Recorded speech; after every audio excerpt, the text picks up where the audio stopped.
Thanks. Several months ago, Arthur Schlesinger had a column in the Wall Street Journal, which was widely reprinted in other newspapers, in which he evaluated the new human rights orientation in American foreign policy. And he said, in effect, human rights is replacing self-determination as the guiding value in American foreign policy, and concluded that Carter's promotion of human rights is a considerable and very serious success. I'd like to comment on these remarks as a point of departure. In the first place, I think Schlesinger is quite right in saying that human rights, in a sort of perverse sense, that human rights is replacing self-determination as the guiding value in American foreign policy. Though I'd like to rephrase it slightly, it seems to me it would be more accurate to say that to exactly the extent to which self-determination was the guiding value in American foreign policy in the era of Guatemala and the Dominican Republic and Chile and Vietnam and Cuba and Iran and so on, to precisely that extent, human rights will be the guiding value in the coming period. And in this respect, I think his assessment is quite accurate. He's also quite accurate in saying that the human rights orientation in American foreign policy, that is, the replacement of our long-standing commitment to self-determination by an equally effective commitment to human rights, has been a considerable success, serious success, at least in the places where it was intended to be a success, that is, in the United States and in some of the more servile Western European colonies of the United States. However, in other parts of the world, the reaction has been a little more mixed. That is, not everyone is in entire agreement. A good indication, there are many indications. One of them appeared in the Washington Post shortly after his article appeared. There's a front page article in the Post which looks like this. I have it in front of me. There are two articles side by side. One of them is, they're headlined U.S. Aid to Nicaragua. And one of them, the top one, is headlined Garbled Rights Message. And the second one is headlined Peasants Expect Little Help. And by looking at them, at their content, pair by pair, you can, line by line, sort of, I won't do it that detailed, you can see just where the human rights emphasis in foreign policy has been effective and where it has been ineffective. First comes the Garbled Rights Message story, which goes like this. It talks about the situation in Nicaragua, and it says that Nicaragua has become a proving ground where the Carter administration is undergoing a trial and error test of its ability to translate a concern for human rights into an effective instrument of United States foreign policy. But it says that the decisions that have been made concerning Nicaragua seem outwardly confusing and contradictory, so much so that they seem to border on the bizarre, and then describes what happened. First, the administration decided to move ahead with the approval of a military assistance program whose practical effects would be to strengthen the forces holding the reins of dictatorship in Nicaragua. Then it turned around and withheld a sizable chunk of non-military aid whose purpose was to help ease the poverty in Nicaragua. And then comes the following assessment. To diplomats and human rights activists, such decisions are clues to Washington's foreign policy direction. In this instance, though, even the most astute State Department watchers were left bewildered about what had happened. Well, you can make up a theory about what had happened that doesn't seem too difficult to understand, but even though it eluded the most astute political analysts. And the second article that's paired with this describes the people who, lacking the advantages of a higher education and so on, drew an assessment from such events as these. Now let me turn to the second article, Peasants Expect Little Help. Okay. This starts with a long and horrendous description of the kind that you're familiar with if you follow these things at all carefully, about some people who are living in a hideous camp with suffering from malnutrition and disease and children dying and, you know, all these usual things. And it goes on to describe how 5 months ago the Nicaraguan National Guard evicted them, along with dozens of other peasant families from their seaside village. Today they live in huts made of rubbish in an empty railroad yard. The peasants and their sympathizers have protested their treatment to the Nicaraguan government and to U.S. officials who have expressed an interest in human rights, but they expect little assistance from either. And then comes a background information which explains why they expect little assistance. The peasants blame their eviction on the desire of Nicaragua's large landholders to acquire still more acreage in which to grow the high-priced long-fiber cotton that's the country's chief export crop. And it goes on to describe how there had been a land reform scheme, but it was abortive and it's been reversed, and how soldiers came to their village, loaded the peasants on trucks, dumped them in the rail yard, left behind all their possessions, such as they were. They've received no assistance, according to this article, except the menacing nighttime presence of armed National Guards troops, who occasionally prowl the outskirts of their encampment. They have no source of support. Thousands of peasants have been uprooted from their homes by the National Guard, and it goes on to interview peasants who say that they can't fight what the United States gives the dictatorship in weapons and aid, and describes how the U.S. donated weapons were used last week to put down a brief revolt led by leftist guerrillas in which 35 people were killed, on and on like that. Then comes the conclusion. In Nicaragua, the U.S. presence has continued to dominate the Nicaraguan view of politics, not the reality, it says here, just the view of politics. American economic aid is a major factor here. The National Guard continues to be supplied, as it has been since it was formed in 1933, with U.S. weapons. Its officers are trained exclusively at U.S. bases. Further description of how the Nicaraguans take for granted that what happens in that country depends on American whims. And finally, the last paragraph, so far the peasants' campaign has not involved much beyond nighttime meetings at which they quietly strum guitars and sing songs they have written to the beat of protest. The songs, like those of 100 such struggles that have come and gone in Latin America, speak of unity, of throwing off the landlords, and of an end to suffering. In other words, it hasn't yet reached the level of what will be called in the American press indiscriminate left-wing terror and so on.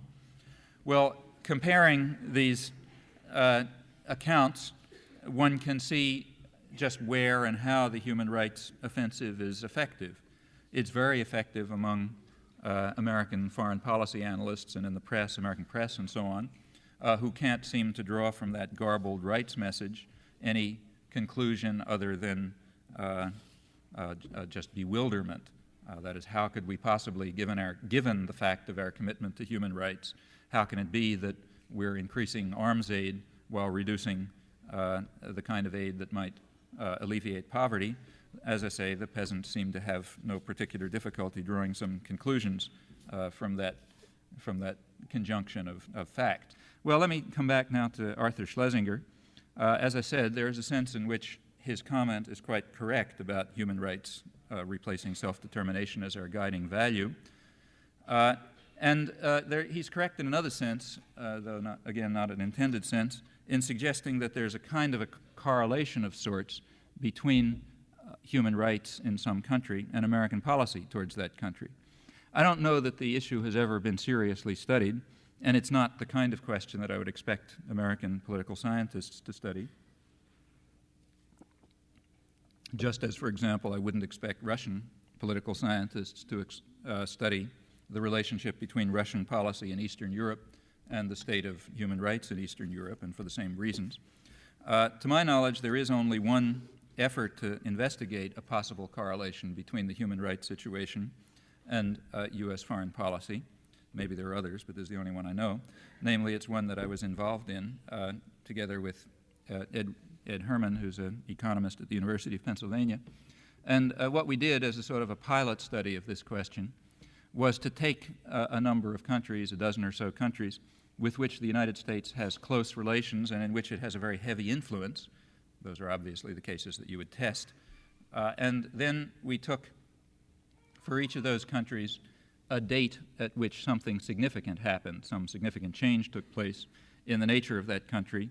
So, for example, in Brazil, 1964, when the, again, reformist government was overthrown, in a military coup with the U.S. fleet standing offshore in case anything went wrong, that is, in case the military coup didn't work, and so on. And in the case of Thailand, we also took a point at which a military government was introduced, replacing a mild reformist government, and so on for a series of, in Korea, we took the year of the institution of the Park dictatorship, or the Marcos dictatorship in the Philippines, and so on. I mean, they took each of these cases and asked the following question. How did the human rights situation change before and after this event, studying things such as torture, murders, death squads, destruction of unions, that sort of thing, you know, this set of measures, insofar as we get evidence, and you often can. So that's one question. And second, we asked the question, what happened to American aid? How did American aid to these countries, military and economic aid, relate to these events? And we discovered that, in fact, human rights and American foreign policy are very tightly correlated. That is, there was an astonishingly close correlation of the kind that one rarely finds in the social sciences between an increase in human rights violations and an increase in U.S. aid, which is a very close correlation. Now, superficially, one would say, well, I mean, presumably, apparently, American aid is conditioned by a decline in the human rights situation. That is, if a country wants to get foreign aid, what they ought to do is start sending out death squads to murder peasants and carry out torture and so on and so forth. At least that's what the rough correlation would state. However, as you know, the social scientists among you are very well aware, one has to be very cautious about correlations. It could just be that each of these things is correlated with some third thing. And in fact, that's the case here. We also asked the question, how did what is generally called the investment climate change with these events? And it turned out that the investment climate changed favorably, that is favorably from the point of view of the outside investors, as the human rights situation deteriorated, and also that American aid increased, American support, diplomatic, military, economic support increased as the investment climate improved. In fact, so what we really ought to conclude, I suppose, is that the United States really has no policy with regard to human rights. That is, human rights in itself as an independent factor is just not an issue in American foreign policy or in the policy of any other state. I don't think that's terribly surprising. The rhetoric, what's surprising about the United States is the fact that the silly rhetoric that's produced is actually believed by people. But as far as the government and its policies are concerned, human rights is no more an issue than it is in any other country.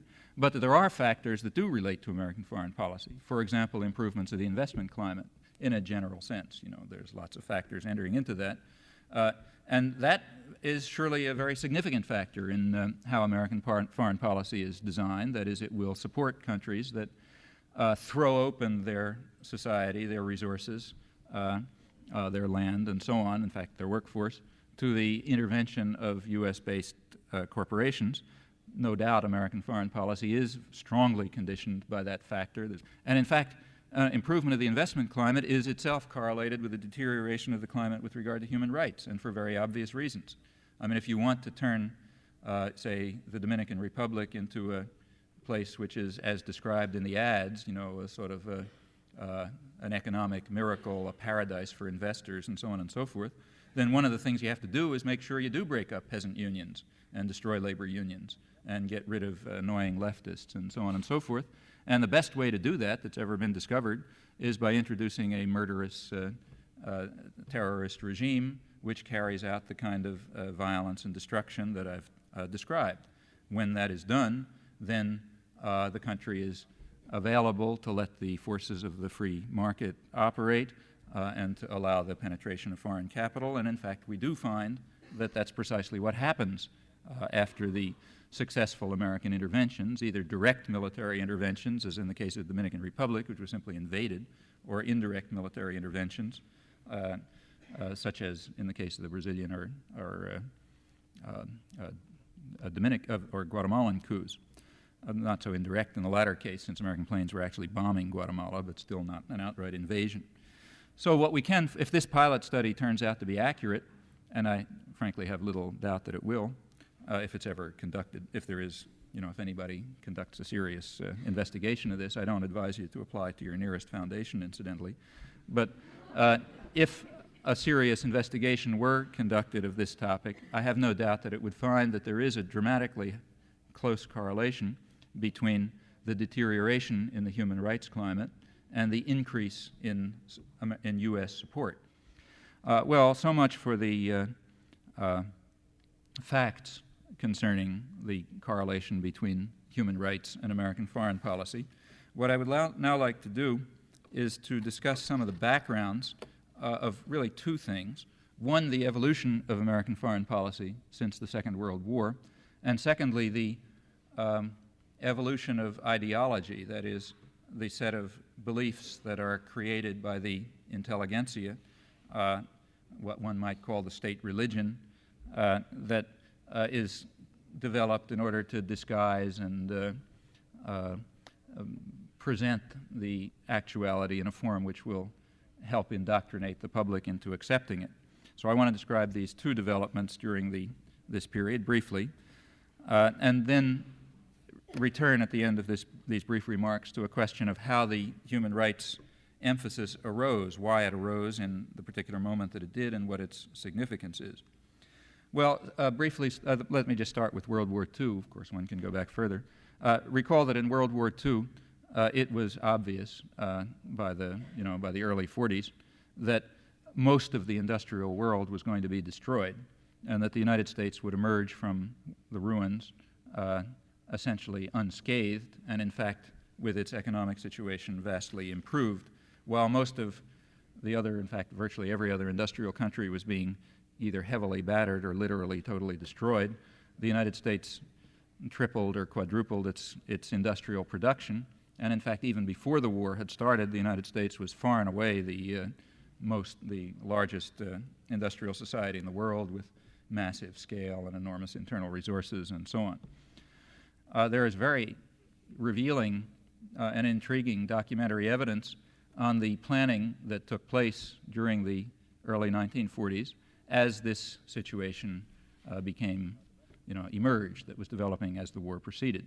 The best evidence that I know about it, and it really is quite remarkable, is the series of studies conducted by a group called the War Peace Studies Group of the Council on Foreign Relations, beginning in 1939 and continuing until 1945.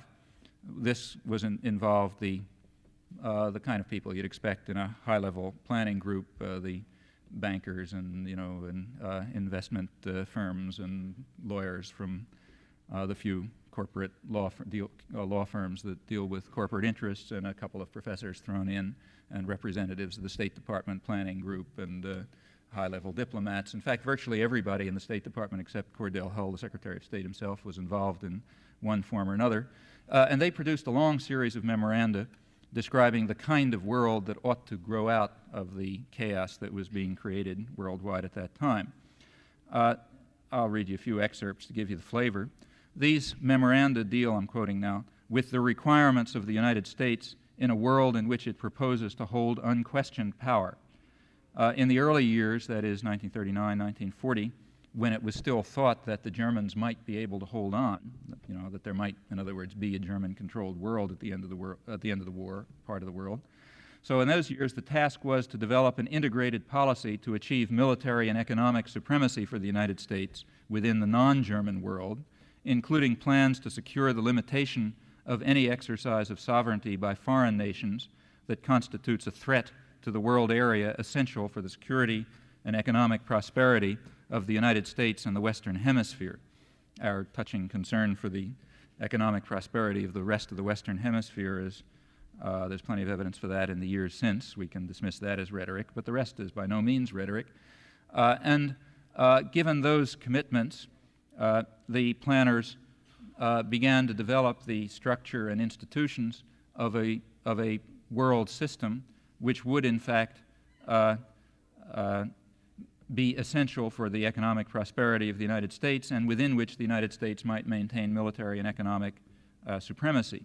They called this area the Grand Area, and they concluded that in order that an area of the world sufficient to meet the needs of the American economy would have to include the entire Western Hemisphere, the Far East, and the British Empire.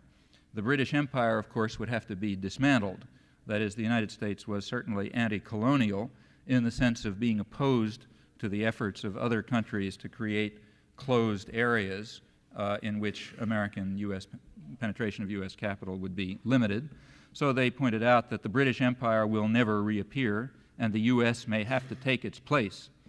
Continuing, the United States must cultivate a mental view toward world settlement after this war, which will enable us to impose our own terms, amounting perhaps to a Pax Americana. The United States must dominate areas strategically necessary for world control, namely the areas that I described. This is necessary. The world must be organized in order to offer the American economy the elbow room needed in order to survive without major readjustments. That's a line that runs through consistently, and it's sort of a code word for referring to internal changes that might make it unnecessary for the United States to dominate a grand area of this sort. For example, changes in distribution of income or rational use of resources and all sorts of other things of this terrible nature which have to be prevented. So we have to, in order to prevent any kind of adjustments in the distribution of power and wealth within the society, it is necessary to create this grand area in which the United States proposes to be the hegemonic power. Now, they went on to say that this grand area is not an entirely satisfactory substitute for a world economy. That is to say, the optimal system would be a grand area which includes the entire world. In other words, a world in which the United States proposes to achieve military and economic supremacy, and a world which is organized in which we impose our own terms, maintaining a mental view towards world settlement, a world organized so as to give us the elbow room to survive without major adjustments. And it goes on and on like this, and it describes in some detail the institutions that would have to be developed for such a grand area. In fact, institutions which later were constructed. Now, all of this stuff reads rather crude, rather harshly, say, and although it's not secret, it wasn't exactly put on the front pages. And the planners themselves, the writers of the memoranda, were aware that the description of what they were doing, is really for internal use. They had the following to say: formulation of a statement of war aims for propaganda purposes is very different from formulation of one defining the true national interest, where, of course, true national interest means as conceived by this group of planners with their particular conception of the national interest. And then they go on to say the following: if war aims are stated which seem to be concerned solely with Anglo-American imperialism, they will offer little to people in the rest of the world and will be vulnerable to Nazi counter-promises. The interests of other peoples should be stressed, not only those of Europe, but also of Asia, Africa, and Latin America. This would have a better propaganda effect. And shortly after, the Atlantic Charter was produced, which was suitably vague and idealistic, and which, of course, has ever since then been described by academic scholarship as the real war aims of the United States. So the propagandists understood what they were doing.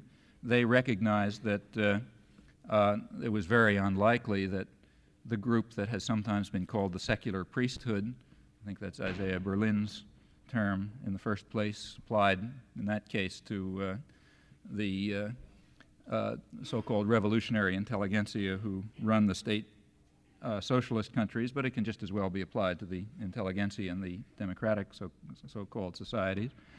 It was understood that the secular priesthood would heed the message and would reproduce only that statement of war aims which was meant for propaganda purposes, dismissing quite completely the actual statement of war aims, the formulation that defines the true national interest.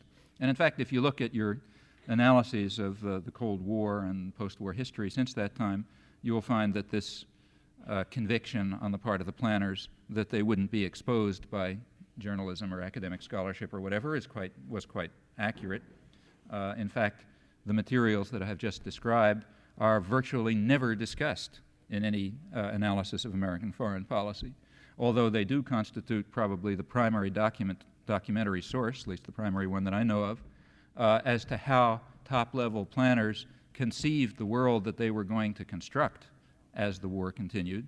And although those plans were carried out with significant, though not 100% effectiveness, nevertheless, the actual plans themselves might just as well not exist as far as scholarship is concerned.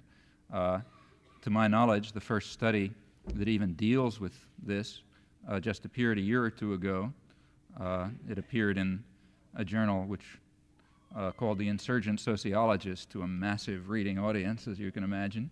And shortly after, a book appeared which received equal ovations in the press by two graduate students who had done doctoral dissertations on the subject, and I'm sure that it will be returned to the oblivion that is necessary in order to preserve the appropriate version of the state religion for domestic consumption. If scholars are supposed to be able to say the things like the one that I mentioned in my first remarks, that self-determination has been the guiding value in American foreign policy, then it's very well to keep material of this sort repressed and silent. Well, this discussion fits precisely into the framework of the grand area planning that we find in other high-level planning documents as those that I've mentioned. And in fact, it was really simply an application to a special case of the general program of grand area planning that is developing an international system, a tremendous, if possible, universal international system that would be dominated by the United States. And whatever one thinks about the ethics of it, I think there's little doubt of its rationality. Didn't turn out very well, but then many rational decisions don't turn out very well. We just don't know all the facts. But this is a record of very explicit rational planning and a rational imperial planning. There's no concern whatsoever for self-determination. What was concern for is just what you'd expect in a hegemonic power that's trying to organize the world in a way which will be necessary for world control, to use the terminology of the planners. Well, perfectly plainly, no material of this sort can be permitted to enter the textbooks and academic studies and journals and so on, because if it does, people may actually get an insight into reality, and what could be more dangerous than that? So therefore, this kind of material has to be completely excluded from scholarship and journalism, and take a look. I think you'll find that that achievement has been realized quite effectively. In contrast, when you look at the material from the middle 60s, that's pretty safe. By that time, all the basic decisions had long been made. The whole framework of planning had already been laid down. Nobody either questioned it or discussed it or probably even remembered it. And all that was left was the problem of how to make particular tactical decisions, tiny tactical decisions within a framework of principles and understanding that had been set long before. Therefore, it's one can feel quite free to refer to the documentary material dealing with that period, confident that nothing will be exposed about how policy is actually designed. And in fact, you discover that that's how the Pentagon Papers have entered academic studies and our conception of the world as presented by them quite generally. I should say that if you look at the debate over American foreign policy in these years, you find that it has some very interesting properties. Until the late 60s, when the pressure of the student movement sort of compelled the universities and the journals and so on to at least pay a little bit of attention to some critical scholarship. Until that time, it's quite fair to say, I think, that American scholarship with regard to foreign affairs oscillated, fell somewhere on a spectrum that was defined between two extremes. At the one extreme, you have what is sometimes called the orthodox version, as presented by people like Herbert Feiss or, well, essentially Arthur Schlesinger and others like that, which essentially gives, you might say, the government version of events, presents the state religion. At the other extreme, you had the critics, who were often called the realist critics, people like George Kennan and Hans Morgenthau. And if you look at the debate that took place between the orthodox theorists and the critics, you discover something rather interesting about the way in which a system of propaganda and indoctrination functions.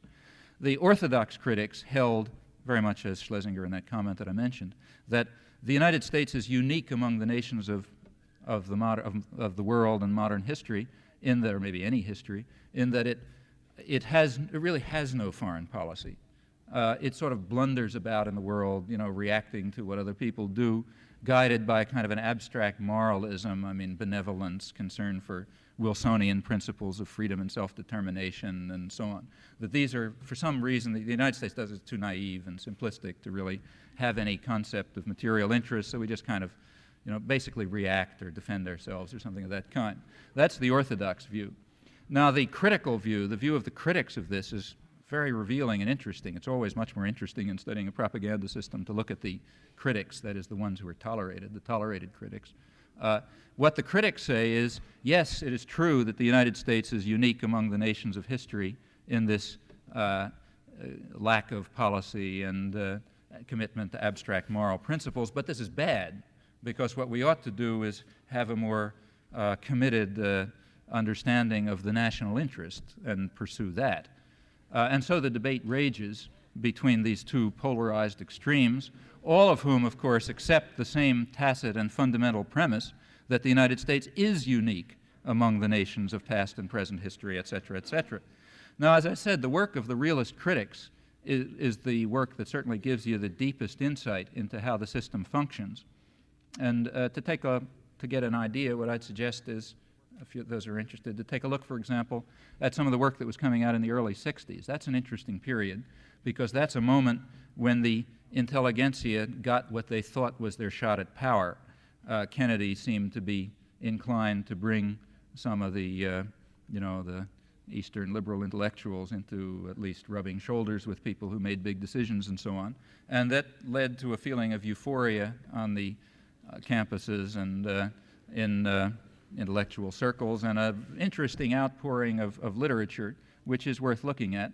And again, I think maybe the most interesting work is, say, perhaps that of Hans Morgenthau, who's a very interesting figure, for one thing because he is a very serious political analyst, and furthermore because only a few years after this, in fact, he was so close to the limits of what is tolerated as, legitimate critical analysis, and therefore he's an interesting figure to look at when you and he's also sort of, the grand figure of American political science and hard-headed political analysis and so on. He has a book that came out, I think in 1961 or 62, about then, called The Purpose of America. And that's very interesting reading. He describes in there what he calls the transcendent purpose of the United States. And he says the United States is different from other countries in that other nations, other states, developed their purpose after they came into existence. But in the case of the United States, its purpose actually preceded its existence. That is, the United States came into existence to realize an already existing purpose. That's why he calls it a transcendent purpose. And that purpose was the search for equality and freedom for ourselves and for the world. And he says that American policy since that time has been guided by this transcendent purpose, what he calls the national purpose. Well, he's a historian, and he then goes on to look at the historical record, and he says, well, you look at the historical record, you find some funny things. Slavery, for instance, for a century, and, degradation of ethnic minorities since. You find intervention in Central America, but he says these were just isolated forays of no significance. And then the intervention in the Philippines, but again, that was just sort of a random event. We forget about that, statistical error and so on. And then he goes on to describe these things, and he says, many critics who have looked at this historical record have concluded that all of this talk about national purpose and our commitment to Wilsonian ideals and so on is just rhetoric intended to disguise what's really going on. And he says, those critics, you can sort of understand them, but he says they're committing a fundamental error of logic. And the error of logic is this, I'm quoting, they're confusing reality with the abuse of reality. Now, you have to get this. Reality is what is the national purpose as it was intended. The abuse of reality is what actually happened. See? And then he says, this is really there. I'm not making it up. If you don't believe me, look at it. He then goes on to say that they're committing what he calls the error of atheism, which has criticized religion on similar grounds. And that's a very astute comment. In fact, we should also draw the further conclusion that, in fact, what he and a good deal of academic scholarship is presenting is a kind of religion, the state religion, we might call it, that is a set of beliefs that you're just supposed to have if you want to be a civilized and, you know, well-behaved person with a good shot at a job and that sort of thing. And in fact, it is committing the error of atheism to raise, you know, to mix up what really happened with the religious doctrine to which we are about that to which we are actually committed. Well, enough of that, and let me go on to talk about grand area planning and how it developed. Don't want to go on too long, so let me keep an eye on the clock. The first thing that had to happen in the early 40s was that the United States had to make sure that it did in fact control the non-German world, that it, for example, succeeded in breaking up the British Empire. And this was, there was a sort of a mini war, a sort of a conflict going on between the United States and Great Britain in the background of the Second World War, and it'd be rather interesting to follow that. I don't have the time to talk about it now, but it was a very interesting one, and it led, the result of it was that the United States, using both its safety and its enormous preponderant power, was able to exploit Britain's travail to dismantle the empire and to take over, for example, traditional British markets in Latin America, and most crucially, to with great success, displace Britain from some strongholds in the Mideast, which was always regarded as extremely important because of the tremendous significance of Saudi Arabia and, in fact, the oil of Saudi Arabia and the Arabian Peninsula. Incidentally, nobody had any doubts at that time, in fact, years before, about the nature of those resources. In the early 40s, a State Department memorandum described Saudi Arabia as a stupendous source of strategic power, one of the greatest material prizes in world history, and the United States was going to make absolutely certain that that stupendous strategic resource remained totally under American control. And in fact, scarce lease aid was diverted to Saudi Arabia, I think $100 million or so, to prevent the British from, as the Undersecretary of the Navy once put it, to prevent the British from diddling us out of our concession there by giving some of their own aid to Ibn Saud.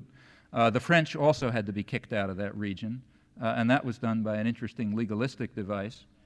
There was a 1928 agreement which divided up the spoils among the French, the British, and the Americans. I just told you how, the British were pretty well pushed out. How about the French? Well, the Legal Bureau of the State Department decided that France was an enemy power. Well, it was under German occupation.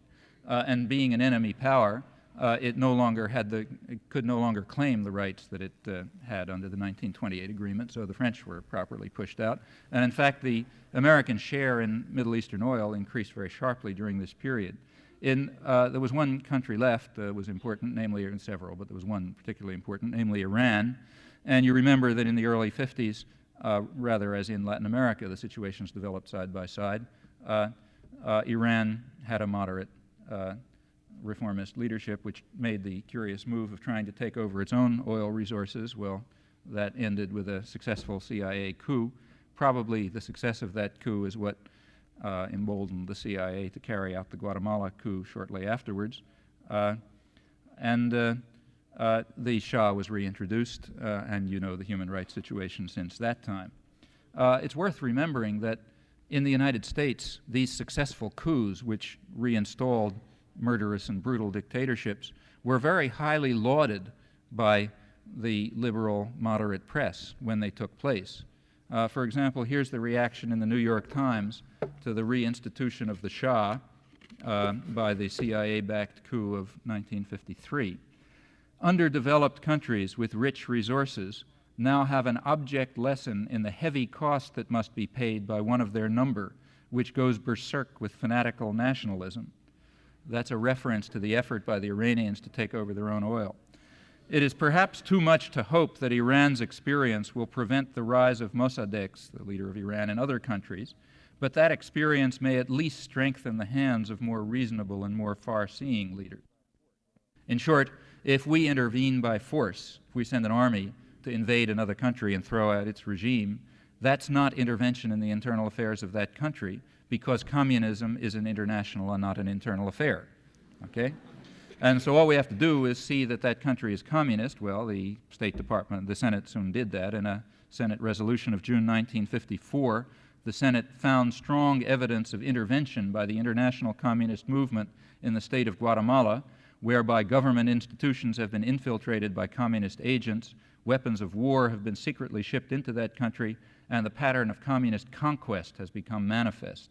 The term conquest is particularly interesting because there was absolutely nothing going on there except the development of a quite mild reformist government, which was, for example, trying to take over unused lands owned by United Fruit and give them over to peasants and so on, but it was enough for the Senate to find strong evidence of communism and a pattern of communist conquest, and therefore by the Braden Doctrine, intervention there wasn't really interference, not at all.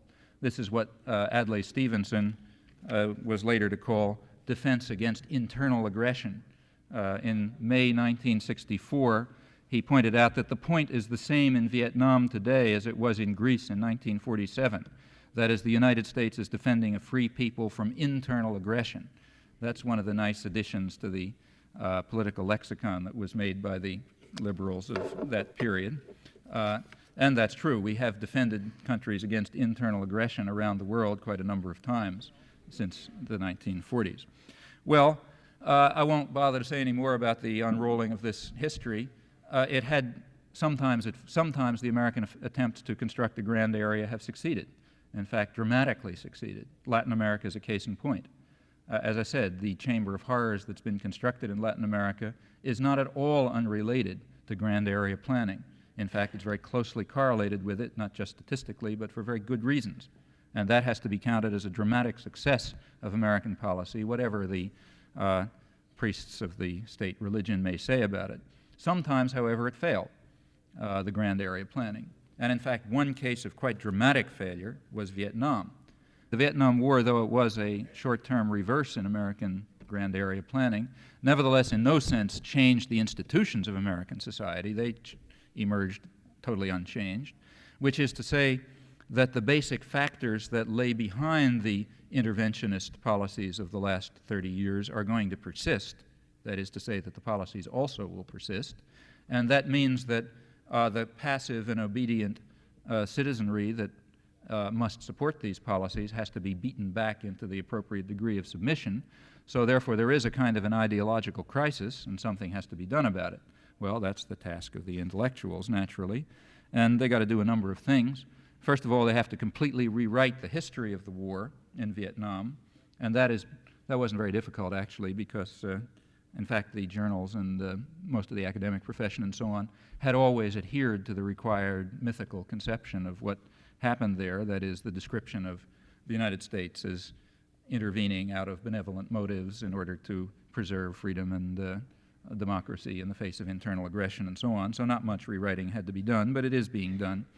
And another thing that had to be done is, of course, to deny any kind of American guilt, that is to show that we didn't do anything that was at all unjustified. As a local professor here at UMass pointed out recently, anything we did there was just a matter of military necessity, which covers quite a range. And next, we have to show that it's really the victims of what we did on the basis of military necessity who bear the onus of all of this, that it's really their fault that all this happened to them. This looks like a kind of an unpromising propaganda exercise, kind of like, say, the Germans blaming the Jews for the crematoria or something, but it's proceeding apace. Things have actually reached the point where an American president can appear on national television and in the course of, at a press conference, that is, and in the course of a discourse on human rights can say, as President Carter did, that we owe no debt to the Vietnamese because the destruction was mutual. And when he made that statement, which is a statement, in my opinion, of true Hitlerian or Stalinist proportions, literally, I don't use the word loosely, there was no response whatsoever in the American national press, though there were a lot of eyebrows raised elsewhere about that mutual destruction. That's the stage at which things have gotten in this regard. It is also necessary to restrict the so-called lessons of the war to the narrowest possible ones, and that's proceeding effectively in the scholarly journals. For example, someone like, say, Edwin Reischauer, the leading Asian scholar at Harvard, can explain that the real lesson of the Vietnam War is the tremendous cost incurred by an attempt to control a small Southeast Asian nationalist movement against the wishes of its population. That's the lesson, that it's too costly to conduct exercises of that kind. So next time we got to make sure that we do our cost-benefits analysis properly. One can conceive, for example, of the German General Staff as giving the same kind of analysis of the lessons of the Second World War in 1944, I suppose, and certainly since. And a final part of this whole system of reconstruction of ideology is to restore the belief in our transcendent purpose. And here things have proceeded with an almost mythic quality, I think. It's really fantastic to watch it develop. I don't mean to say that the propagandists actually planned every step, but rather that they rose quite magnificently to the opportunity presented to them. If one could try to get enough perspective to look at this as if from the outside, I think it all gives a very remarkable insight into, and I'll finish with this, into the way in which democratic propaganda systems operate. And in fact, it gives some insight, I think, into sharp contrasts between totalitarian and democratic systems of thought control. What happens in a totalitarian system, standardly, is the following. The state has a position. There's official doctrine comes out of the center of power. And there is a group for which we can use Isaiah Berlin's term, let's say the secular priesthood, who pronounce and produce the doctrines of the state religion. They're very clear, they're very precise, everybody understands them, everybody knows where they're coming from. Internally, privately, you can not only easily identify them, but you can also refuse to believe them if you want, as long as you're quiet about it. Whether you voice that opposition or not, well, and the cost that you may pay by voicing it, that depends on just how violent and totalitarian the state actually is. But in general, the doctrines of the state religion are very easily identified. The people who promulgate them are easily identified, and everybody else is just supposed to parrot them. That's, though believing whatever they want internally. Nobody cares much about that. That's roughly the way a totalitarian system of propaganda works. A democratic system of thought control works quite differently. What happens here, and I've given a couple of examples already, is that the secular priesthood wants to not only present the official doctrine, but in fact to capture the entire spectrum of possible thinking. That is, it wants to include both those who put forth the official doctrine and those who vigorously attack it, as long as that entire spectrum of opinion meets one condition. Namely, there's a tacit presupposition running across the whole spectrum, which is in effect the doctrine of the state religion. Now, that's what we saw that's what you see precisely in the case of this tremendous debate over foreign policy between the orthodox and the realists. On the one hand, you have the orthodox scholars.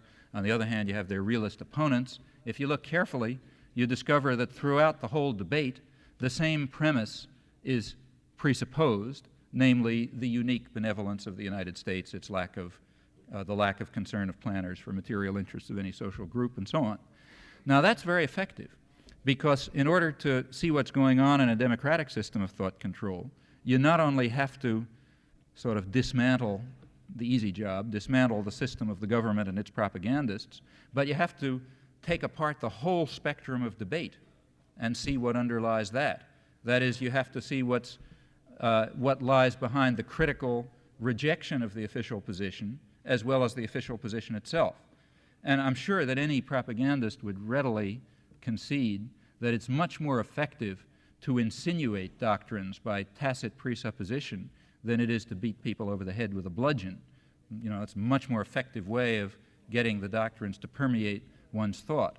And in fact, the more the battle rages between these polarized extremes, the better the propaganda system is served, because the more effectively those tacit presuppositions are introduced and become just part of one's general way of thinking about events. And it's really amazing when you look at the American propaganda system, at the American ideological institutions, I mean the universities and the press and the journals and so on, to see how this happens in case after case. The debate over foreign policy is one example involving academic scholarship. Let me give just one single but really quite typical example from journalism. When the war came to an end, the Vietnam War in April '75, every newspaper had its assessment, its considered assessment of what it was all about and so on. And they were very interesting. I wrote an article, in fact, last issue of Ramparts, I guess it killed it finally, which surveyed this, and what you found, only the liberal press, all I looked at, what you found in case after case was the following. Well, I'll exemplify it from the New York Times, which is quite typical.